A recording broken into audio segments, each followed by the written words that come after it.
Thrilled to see so many people here today. It's just for hearing purposes, it's better. Actually, I have some housekeeping stuff to go over. Fortunately, before I do that, I have a joke for you. A woman I'll charitably call Buffy was driving to Massanutten with 3 of her old lady friends. Yes, old lady friends. And she turned on to Route 33. I was going really slow, and a long line of cars lined up behind her. And it got annoying. People were beeping. So a policeman pulled her over. Said, "Ma'am, you're going really, really slow. Is everything okay? Do I need to call someone for you?" And Buffy said, "Well, I always go the speed limit.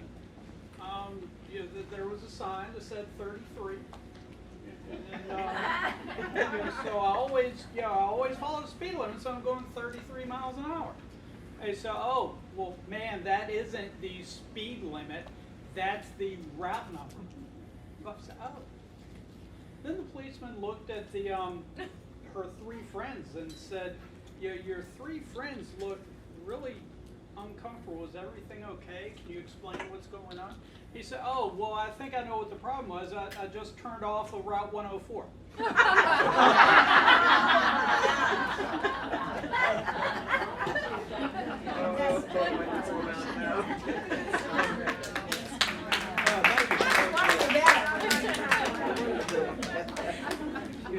Today we're on chapter 19. We're going to be talking about balancing. The definition of balancing is what you do when the auction has gone something pass to you. And if you choose to pass, the auction will end. And if you choose to take action, the auction will continue. Now there are 3 specific sequences where you're going to be in the balancing seat. And the first is this. The auction's gone 1 diamond, pass, and it's up to you. Okay, so the auction going 1 diamond, pass, and it's up to you. Now, if you choose to pass, what you're saying is defending 1 diamond doesn't bother me much. Okay, I think that defending 1 diamond will be better than what the result would be if I took action here, which tends to indicate that you have LinkedIn diamonds. Okay. Now, I'm going to give you a concept that some of my students really, really like. Okay. When you are in the balancing seat, you have the ability to do what's known as borrow a king from your partner. Borrow a king from your partner. What that means is you can take action on a hand with less values than you would have if you were in the direct seat. Okay? If it goes 1 diamond and I double, what am I telling my partner? Okay, I'm short in diamonds, and how good of a hand do I have? I've got about an opening hand. Well, if I'm in the balancing seat, I can balance with a little less. Okay? So where I need a 12 count with the right shake to make a direct seat takeout double, I would double in the balancing seat with something that looked like this.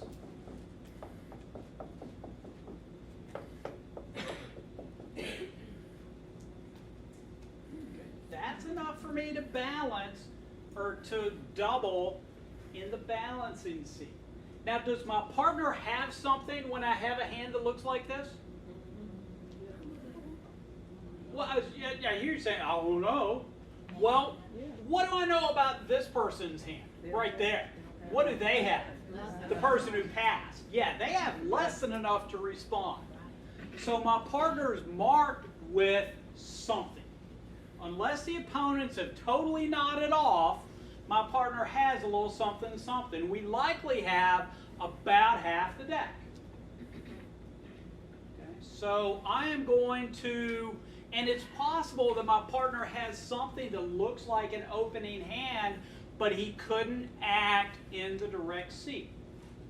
Okay, give my partner a 12 or 13 count with a 3-card diamond suit, and he doesn't have the ability to bid. He's not going to have a takeout double because he's not short in diamonds, and he may not have a 5-card suit to overcall. Okay, does that make some sense? So I am going to stretch to reopen the auction. And the definition of stretching really depends on how good your partner's sense of humor is. I've put up a 9 count here. I'd certainly do it if I took one of the jacks away. Does that concept make some sense? Questions so far? Yes, ma'am. Your double there is a demand bid. No. And takeout doubles are not demand bids. Okay? A takeout double is, partner, I'm short in diamonds. I have enough stuff to be reopening the hand with a double. Do something intelligent. Now, 99 times out of 100, my partner is going to take out the double. But if I catch my partner with a penalty double of 1 diamond, which happens on occasion, he may convert it to a penalty double. But yes, this is not a 1 diamond pass double. It's not a I want to penalize 1 diamond double. Okay? But if my partner wants to convert my takeout double to a penalty double, he's able to do that. So it's a demand bid until my partner decides he doesn't want to bid. Yes? Would you overcall in a suit if you had 5 with 9 points and you barred king? Sure, let's take it, and that's the second piece of this. So I've got this.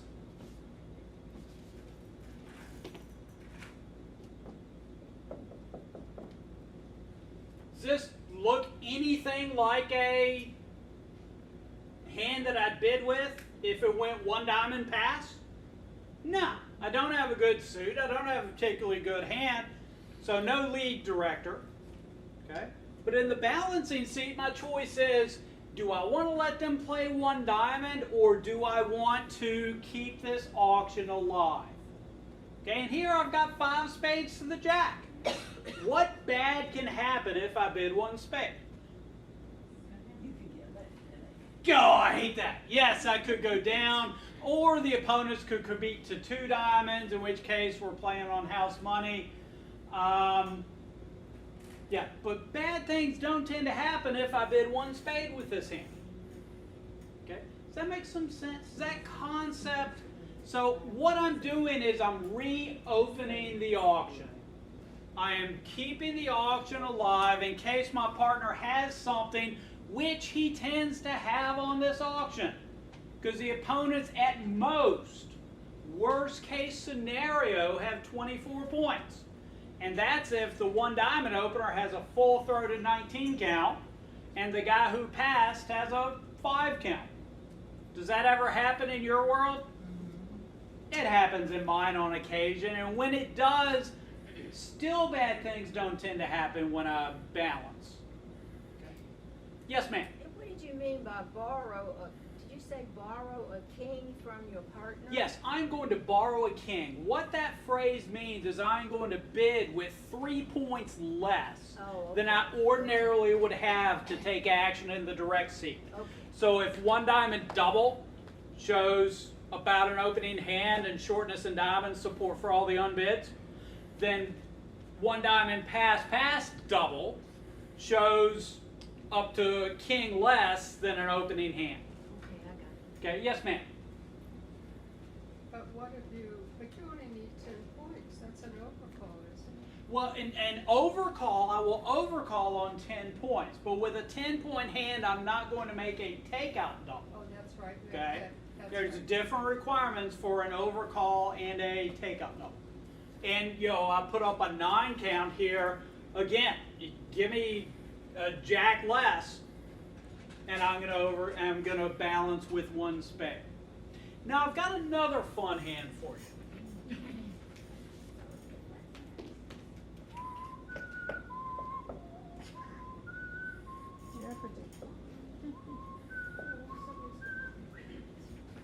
Now what do I have?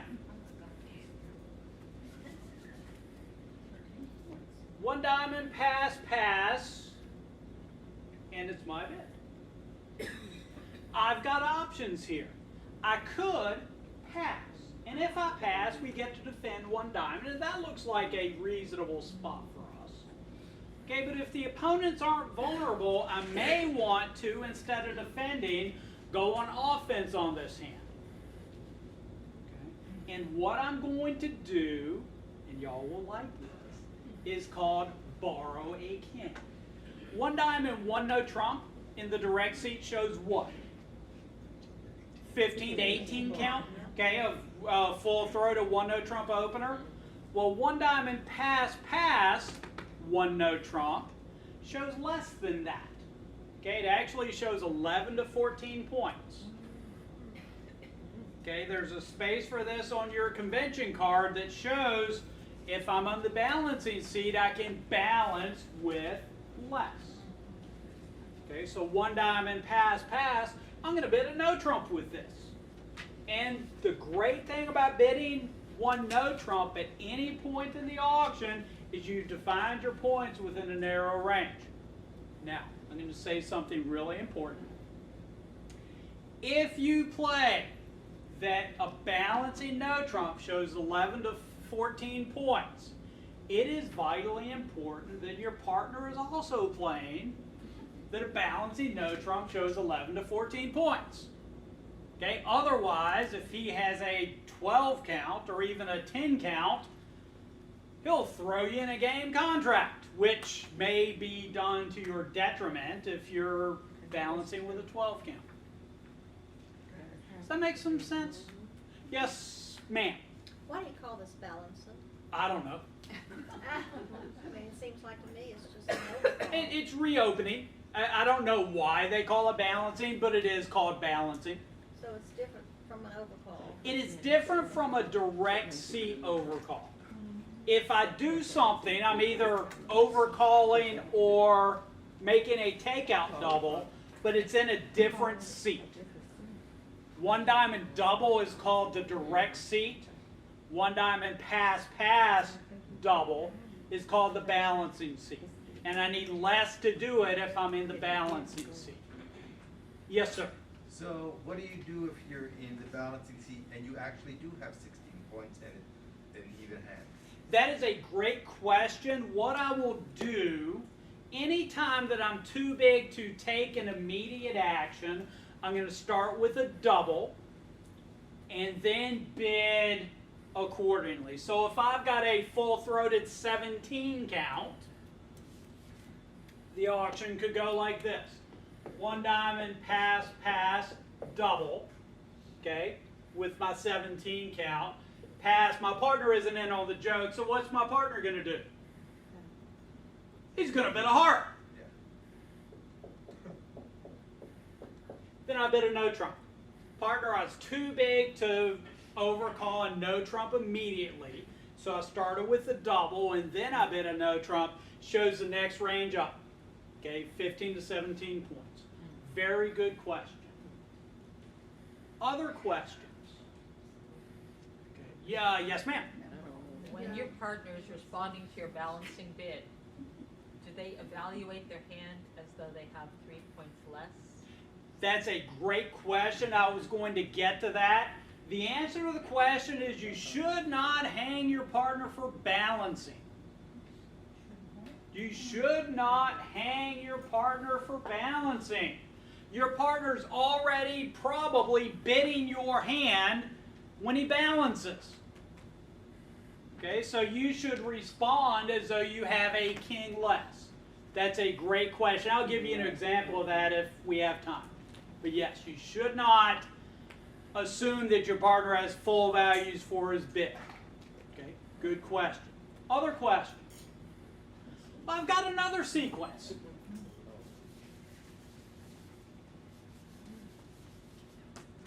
You have this fine hand.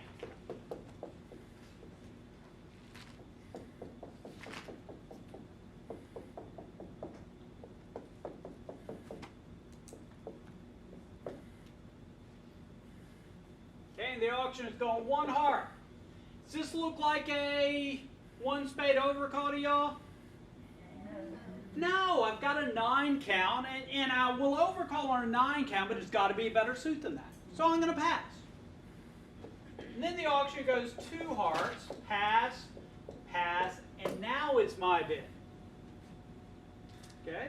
Am I bidding 2 spades with this, or am I allowing the opponents to play 2 hearts?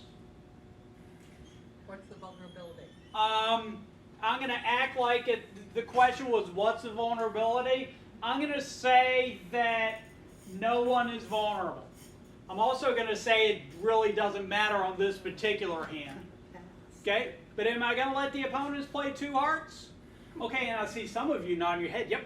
I'm not bidding with that. I got 9 points. Okay? Wild horses could not keep me out of this auction. Okay? Do the opponents seem comfortable in 2 hearts?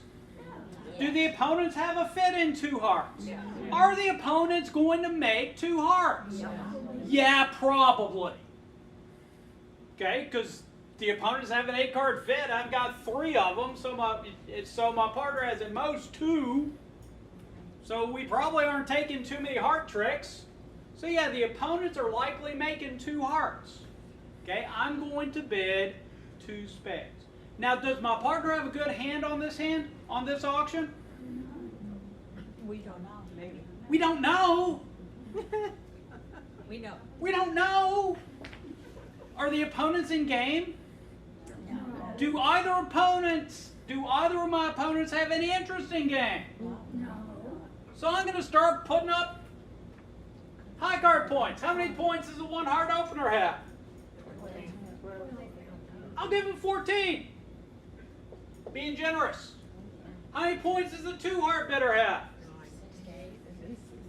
8?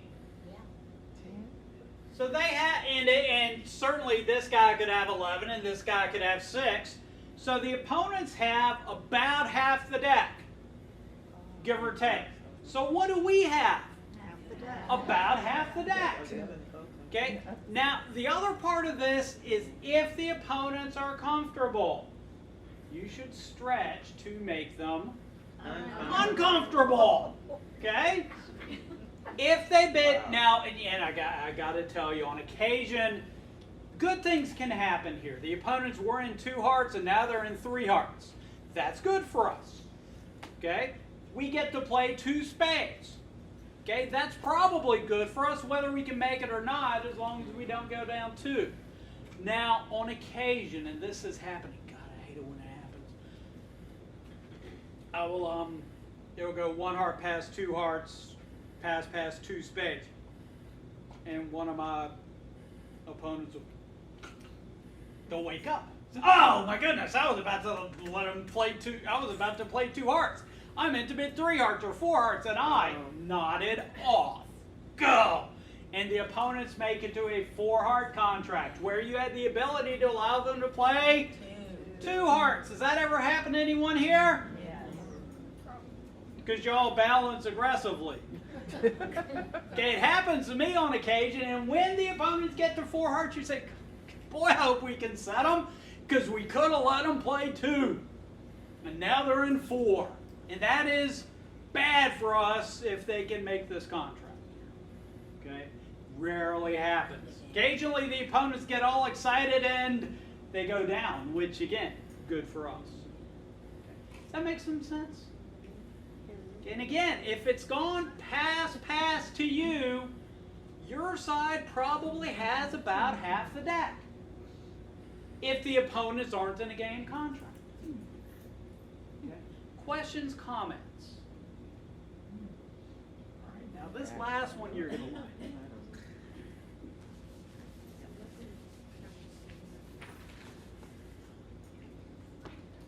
You have this fine hand.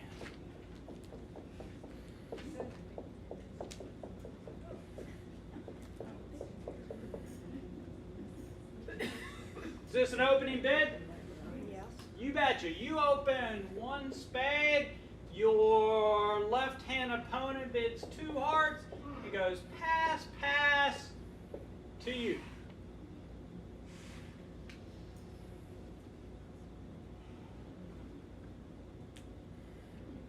Are we happy letting them play 2 hearts? No! Is it likely we have a better spot?